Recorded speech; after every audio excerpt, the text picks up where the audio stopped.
What's up, guys? CJ here, and welcome back to Super Friends episode, and I'm doing the thing again. I forgot the number of the episode. Is this 82?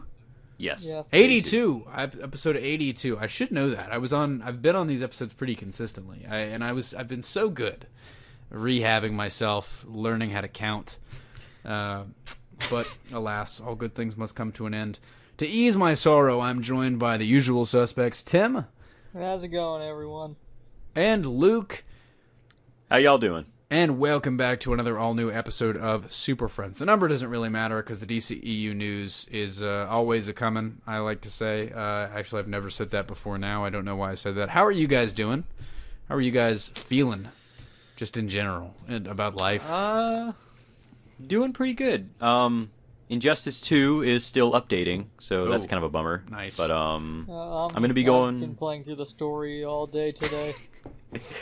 Yeah, you see, that was my plan, to go through the story, maybe talk about, I've been playing Injustice 2, but still at the 50% mark on the update, so... Playing Injustice 2, Green Lantern still sucks. Yeah. Everyone can have comfort knowing that tonight. Green Lantern not been updated. I'm bummed about that. I really, actually, I don't know, because he was never a character that I was going to play with. I'm probably the only person on the planet that's really happy that Sub-Zero is a DLC character, especially if he has that cheap fucking teleport move. I'll be a happy clam, but other than that, everybody else is really upset. Yeah, I think I might be the only person in this podcast that liked using Green Lantern in the first game. R.I.P. The reason I don't like him is that his basic, bread and butter combos are, really easy to, interrupt. He starts off with this huge, giant, lumbering swing. That's true. Yeah, there was. But, I don't know. I do like the theory that it's not actually Sub-Zero, and instead it's actually, or Raiden, and instead it's actually Scaramouche is going to be in DLC. I wish. That's a long shot. I wish that were true, but that's a long shot. It's not Raiden, guys. It can't be Raiden. No. Can't be Raiden. There can't be 3 Mortal Kombat characters. Come on now. Exactly. It can't be done. It's not. It's the same studio, but that's a little much, don't you think? We actually do have a ton of DC news to talk about. DC heard our cries, and they decided we've got to give Super Friends something to discuss. Are you guys excited? You guys ready to dive in? Woo! Yeah. Let's do it. Yes, I like that Luke brought the energy. I do also appreciate Tim's woo. But without further ado, in our top story for Super Friends, get a little H&N-y over here. But in our top story for Super Friends, Justice League reshoots. And we've got a question mark here on the side, at least from where I'm reading, because we don't know, because we have reports from one end of the spectrum that say, hey, Justice League has gone, under some serious reshoots. That comes to us from SplashReport.com, and a couple of other people are saying the same thing on Twitter. And on the other end of the spectrum, El Maimbe himself, Humberto Gonzalez, over at The Wrap, put out an article that said that's fake news. That's alternative facts. It is not. In fact, it hasn't undergone any reshoots yet as of this time. So we figured we'd run down the original story from Splash Report, and we'd let you guys decide what to think. Now, Splash Report, of course, not necessarily like a huge Hollywood trade, but they do note the person that got this information from is the person that gave them the info about the major Rogue One reshoots, which ended up being true. They also seem to have an inside track on DC stuff because they knew a little bit about Ben Affleck and him going to rehab and stuff like that. So, as Luke pointed out before the podcast started, great morals on these guys, ethically sound. It's a tight ship. That was definitely a story that needed to be broken. But they initially said their same source, approached them and said, basically, Justice League has undergone some serious reshoots. And they said, whatever, every movie does this. And he said, significant. He or she, I should say. They said significant. And they asked how significant, and the guy says, basically, in the period from when they started filming to when they, when the film is going to be released, and we talk about this all the time on the H&N, DC averages between 16 and 18 months from start of production to a movie actually coming out. But in this case, it's 17 months. In the 17 months since Justice League started filming, the movie will have been remade twice, remade, not necessarily completely, but remade twice. Now that's made 3 times, so we have 3 potentially very different cuts of the film. And the source clarified they already have done some reshoots, but they're going to do more. They have done a bunch, but more are coming soon. Now, it's going to be really interesting to see kind of, I guess, what's on screen. We may never know what the initial cut was or what the initial version of the film was. Of course, a lot has happened since Justice League started filming. But first off, guys, I just want to talk to you guys about this report. Are you concerned at all by the reshoots, by the amount of reshoots? In the case of Rogue One, they worked pretty well. I did enjoy Rogue One. We know in the case of Suicide Squad, they maybe didn't work quite as well. Tim, what do you think about this reshoot rumor, this reshoot report from Splash Report? Honestly, since we don't know what the original product was gonna be, it doesn't affect that much until the movie comes out. That's true. We don't even know if it even went under reshoot because we have the 2 different sides. That's true. It's a pretty even-keeled response. Luke, what are you thinking so far about the reshoots? You know, I mean, as a guy that doesn't think about the Justice League movie that much, this doesn't affect me. But if you want my opinion, I'm skeptical in some cases. Like, I mean, these guys got the Rogue One stuff right. Fine. Fair enough.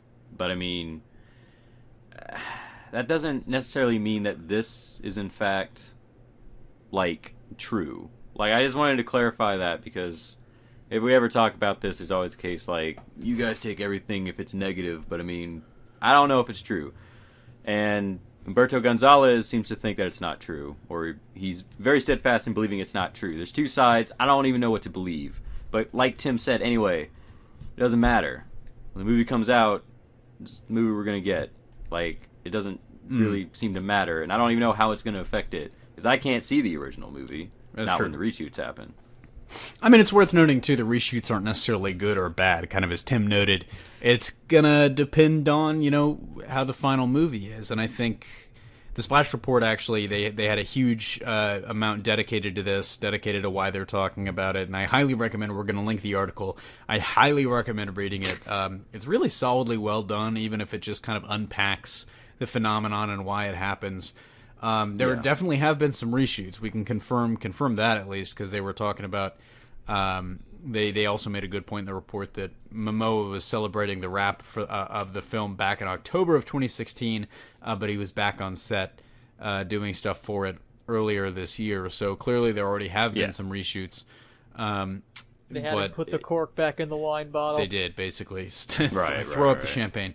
But spit it all back in. Onto the wrap report, Umberto writes, contrary to reports, Warner Brothers and DC Films' Justice League has not undergone massive reshoots. From the top, kind of dissecting it, says no reshoots, no additional photography yet, but they have planned to shoot more, I guess, as summer rolls around. So it's interesting here, but his sources, he claims, and this is in the title, Studio Insiders say no major Justice League reshoots.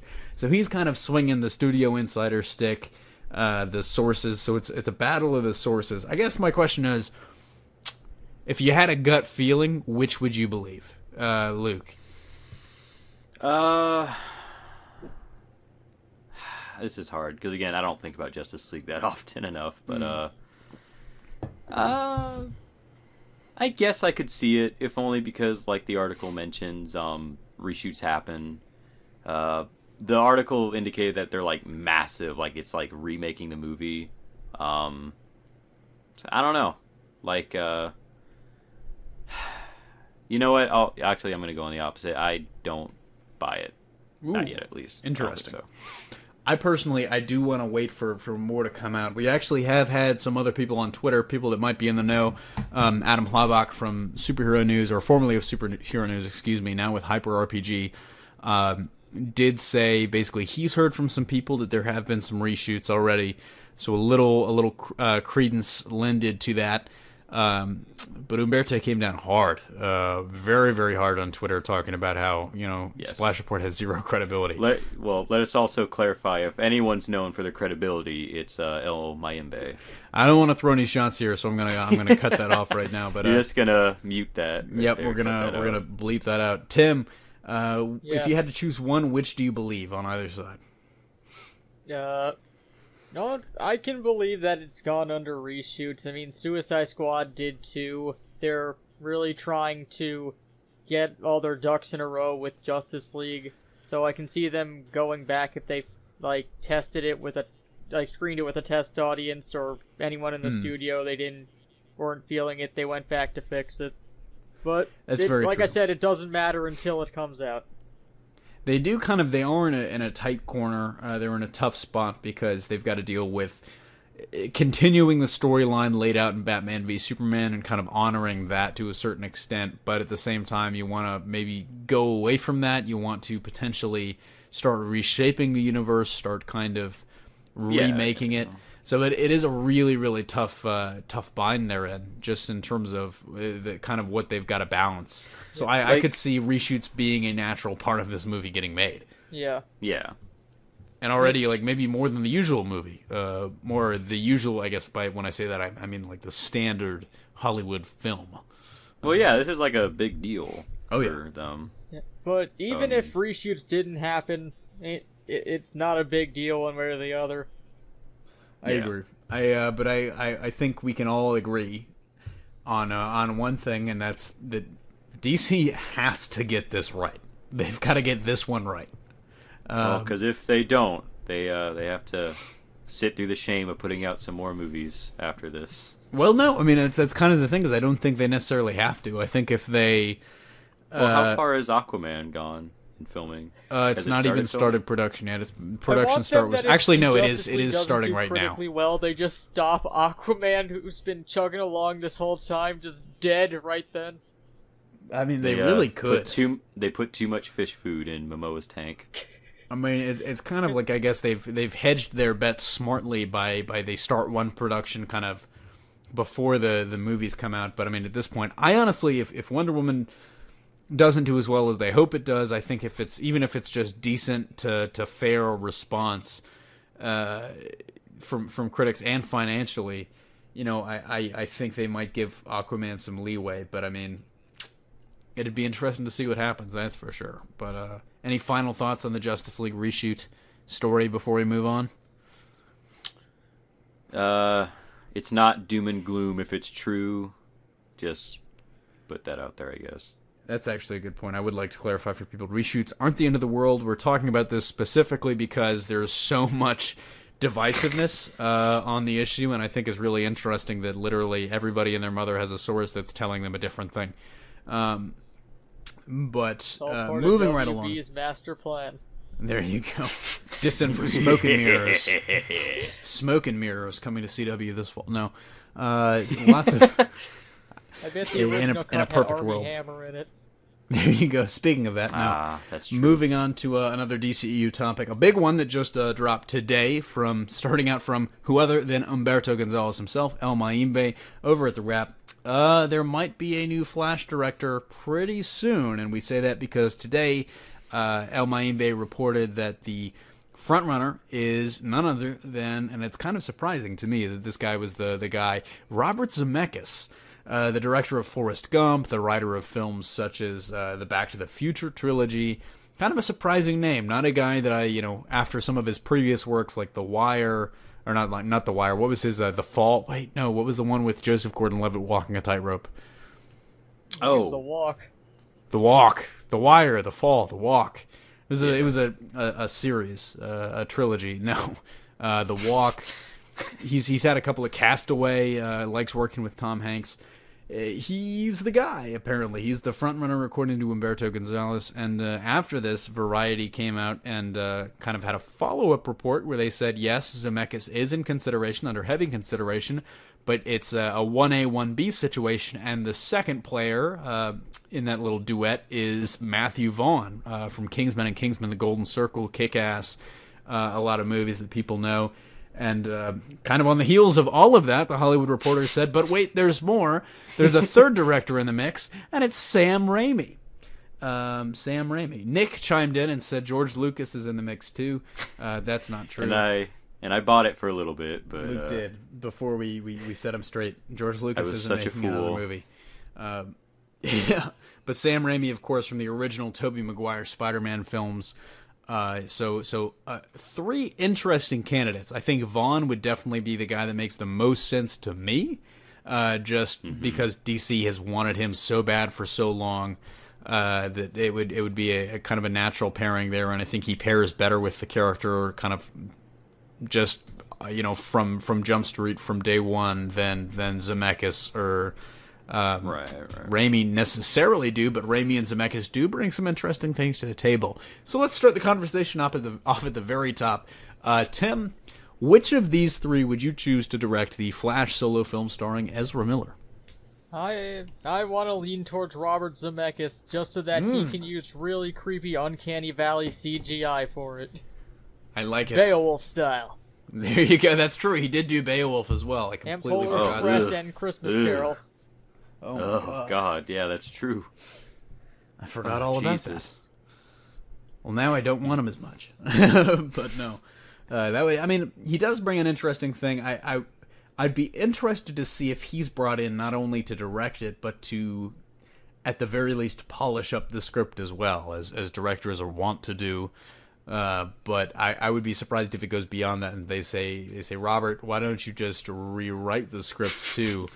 And why don't you go ahead and rewrite that script? My hunch from the H&Ns was he did Back to the Future. Maybe it's the time travel stuff that they're really interested in.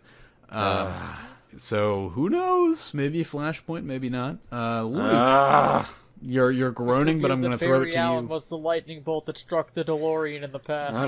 There you go. I don't want time travel. I don't want Flashpoint. Well, beyond the groaning, okay. If you don't want time travel, you don't want Flashpoint. Do you still want Zemeckis, or do you go behind?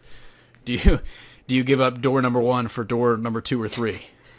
I don't know. I'm conflicted. I would choose Vaughn, I think, over these two, but I would rather Vaughn do Superman over Flash. So I'm conflicted on that. That's where I disagree. Really? I'm interested in that choice. I actually would rather have Vaughn do Flash than Superman. I think I rewatched Kingsman recently. I rewatched Kick-Ass. And as much as I would love Vaughn as like a shock to the system Superman movie, and it would be a lot more fun for sure, man, I'm not sure he's the guy I necessarily dream of for Superman. It is really interesting, though. There was in the initial Variety report, somebody it was stated that maybe he's just using the Flash to potentially kind of leverage Fox into greenlighting Kingsman 3, and I think that's something he's angling for. But certainly, it'd be interesting because the Flash probably needs to start moving towards getting made pretty soon.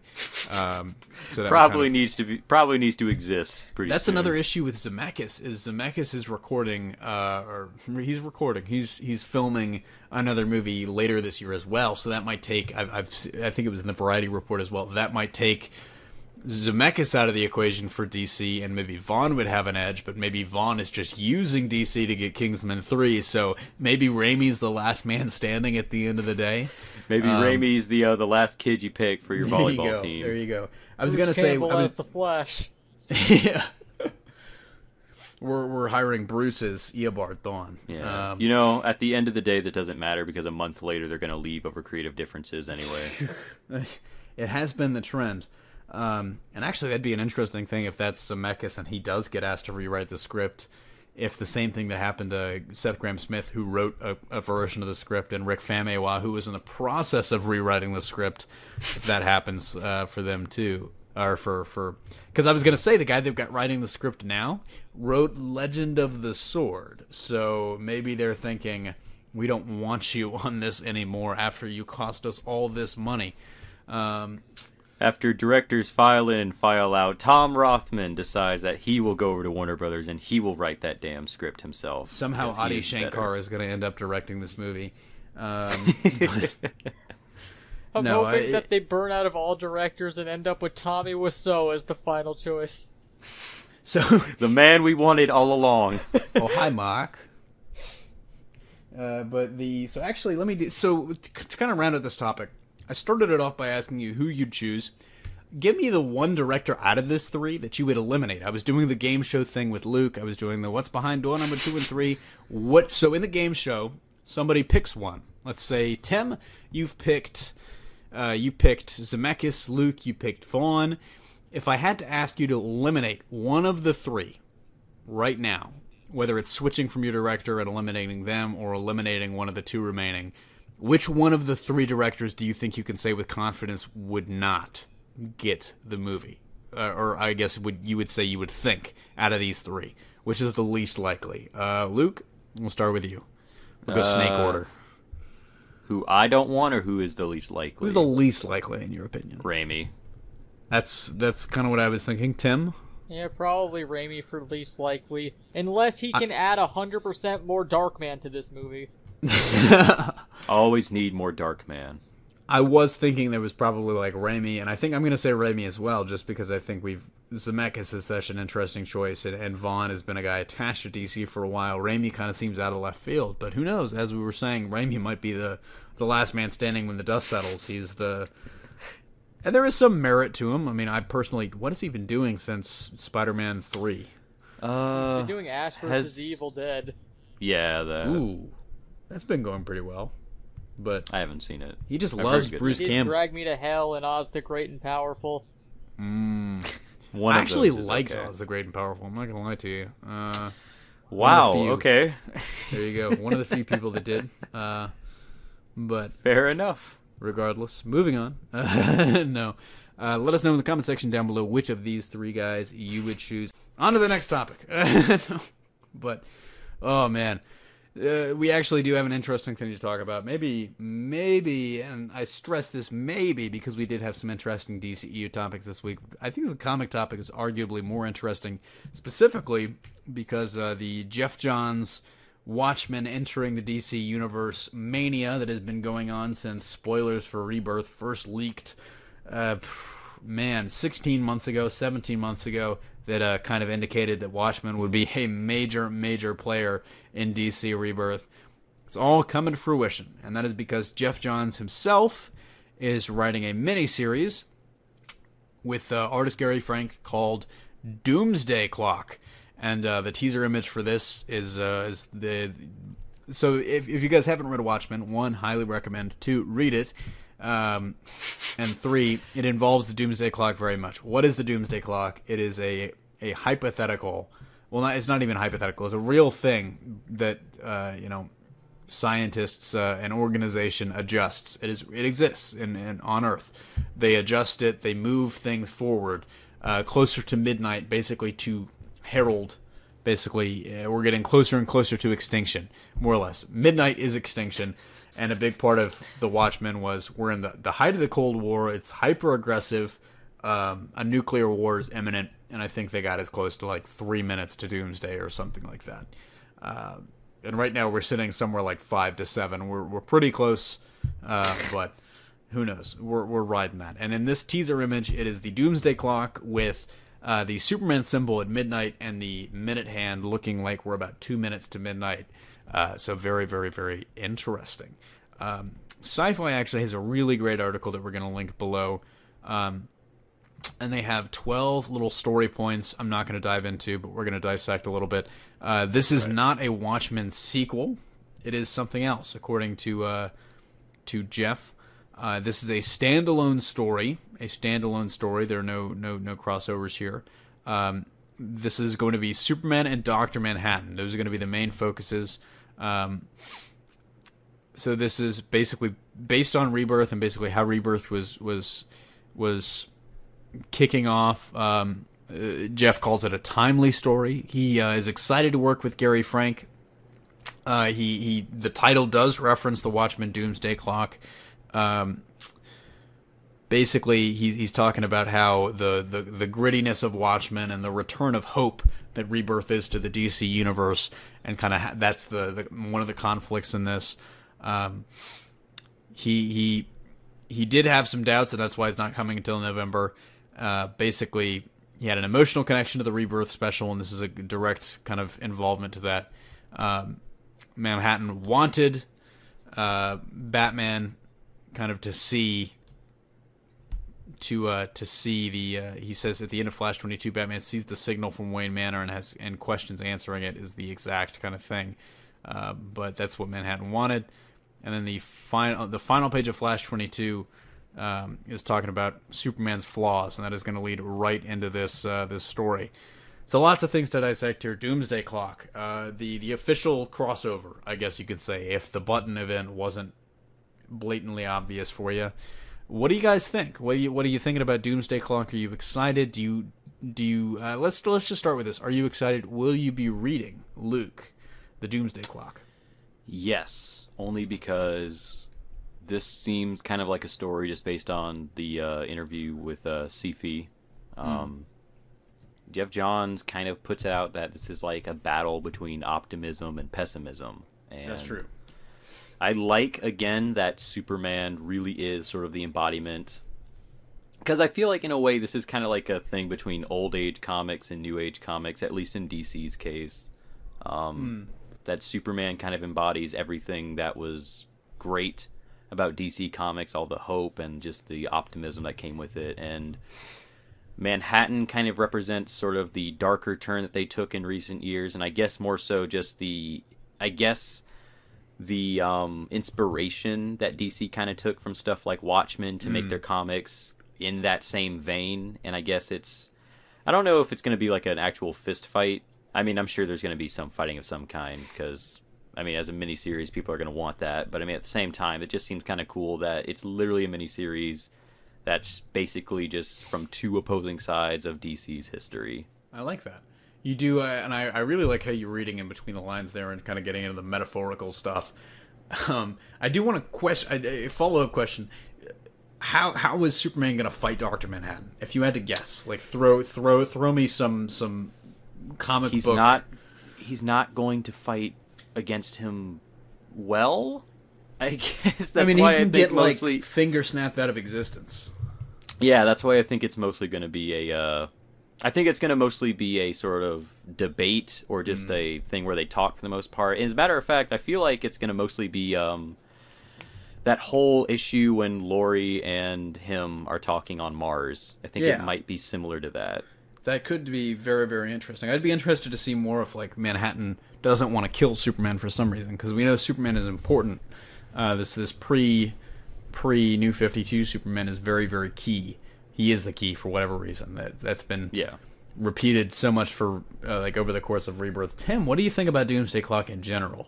What are your thoughts? I'm just hoping that it's leading towards a conclusion, because honestly, they can wrap up Rebirth at any point now just to settle in what they wanted to do. That's true. I don't think that there's anything that's really holding them back now. The universe is set up, the pieces are in place with the button, so they can really resolve the story at any point. That's a really good point. I think they've kind of I just realized as you were saying that they've literally been doing this whole Watchmen thing for almost an entire year now. They've been kind of stringing it along, teasing it ever since Rebirth #1 came out last June, and we're only 2 or 3 weeks away from that the anniversary of that happening. So it's really kind of when you put it like that, I definitely get that. What do you think the end result of this is going to be? What do you think the finale? How is this going to be resolved, Tim? If you had to guess, how are they going to reconcile the new hope of Superman with kind of the? I mean, well, what's interesting is I'm also curious about how like Manhattan got to this point where he is more or less kind of that grittiness of Watchmen, but I think a lot of Watchmen was about him caring about humanity once again, so much so that he sacrificed some of his ideals and kind of what we knew he had come to accept over the course of the story as non-action, inaction. This is kind of a direct, like, I'd be interested to see how it directly connects, but how do you see this resolving, Tim? Honestly, since just from a narrative perspective, you can't have Dr. Manhattan around all the time, I just assume that this is going to lead towards Dr. Manhattan just going off on his own at some point near the end of this storyline resolving. Just like kind of like how conceding to Watchmen Superman's point, and then just going somewhere that he can't affect story flow. So that's actually a good point. I'd be interested to see if he just becomes like some cosmic entity, like the Source or something like that. He's just floating around like, "Hey, I'm God. How are you?" I'm here. He'll leave him a high five to eternity from Marvel. Yeah, basically. Luke, how do you think this resolves? Dr. Manhattan will learn the true magic of friendship, and he will... And then all the superheroes around the world hold hands. Basically. Yes. That's exactly how they I think. sing Kumbaya. Even Batman. Yeah, I'm kind of with Tim on this. If Manhattan is like such a huge part of this, I don't really see how you can end this with him still being around and being like a major figure. And I don't know, like, he doesn't say this is going to conclude Rebirth, but it seems like that this would be the perfect way to conclude Rebirth. I mean, I guess they still have to deal with Mr. Oz and everything, but... And the 3 Jokers, who knows? and basically everything that was brought up in that book. Yeah, that's right. Remember 3 Jokers? Remember that? I'd be interested to see if that gets brought up in War of Jokes and Riddles, but it doesn't seem like it will. Yeah, that seems like a plot line that's not going anywhere. And Mr. Oz is another mystery entirely that they have not really tackled at all. We finally got to see his face a little bit, but he doesn't look like... I think a lot of people were thinking Ozymandias, but he doesn't look like Adrian at all, or at least the Adrian we remember. Personally, I think you guys are right. I think it's going to be more of a... I think it's kind of going to be a combination between Luke, your joke, and Tim, kind of how you think, conceding the point and flying off into space like he did at the end of a Watchmen. But I think it's going to be something... I just can't shake... And I love Jeff, but I can't shake the feeling that it's going to be something like Superman returns hope to Dr. Manhattan or something like that. But I mean... My main question is, so Manhattan left at the end of Watchmen to go create life elsewhere in the universe, and I guess we're led to believe that life was the DC universe. So I'm just curious as to how that came to be, and that's why I'm really looking forward to it as an explanation, because for better or for worse, whether you like the Watchmen tie-in or not, I think it's a very, very interesting concept in the way they've set it up. But I'm a big Watchmen fan. I'm a shill, but viewer questions. Are you ready? Yeah. Waru asks, when is Marvel Luke returning to Super Friends? And the answer to that is we're working on it and we can't tell you because that's a secret. And that was actually the only viewer question that we had. Good job, guys. So guys, if you want questions answered on this, remember to use the hashtag AskSuperFriends, and you get it answered on this show. Drop it down in the comment section below, hashtag AskSuperFriends, followed by your question, and odds are we're going to read it. Odds are we will end up doing that. We've only ever really capped it one time, and I think we had like 7 or 8 questions, and we had to trim it down to 5 or 6. But that time has passed. That time has passed, and so has this episode. It's just kind of flown by. We've reached the end of the episode. Thank you guys so much for watching. Tim, where can people find you on social media? I am on Twitter at Aussie Dragoon. There you go. Luke, any social media you'd like to share? I am at Baron_Zemo1 at Twitter. A Marvel name? What are you doing on this podcast? No. Damn it. Your secret has been found out, Baron Zemo. No, you can find me on Twitter at CJ Pascal, just like my name, and the HNNs. It's pretty straightforward, but go ahead and follow me. Follow these guys for even more insights about Marvel and DC, maybe, probably some other stuff. You'll get a lot of DC sports if you follow me. But without further ado, for Nick's sake, because he's got to edit this tomorrow, that brings us to the end of Super Friends episode 82. Thank you guys so much for watching. As Tim said, don't forget to leave those questions in the comment section down below with the hashtag AskSuperFriends. We will probably answer them. I can't guarantee, but we will very, very likely answer them. Don't let a week be like this week where we have to vaguely answer Waru's question. But we do have something very exciting and special planned. You're doing your job if we don't answer any of Waru's questions. There you go. Any final thoughts, guys? No. Later. Looks like I want to go home. All right, guys. We will see you next week.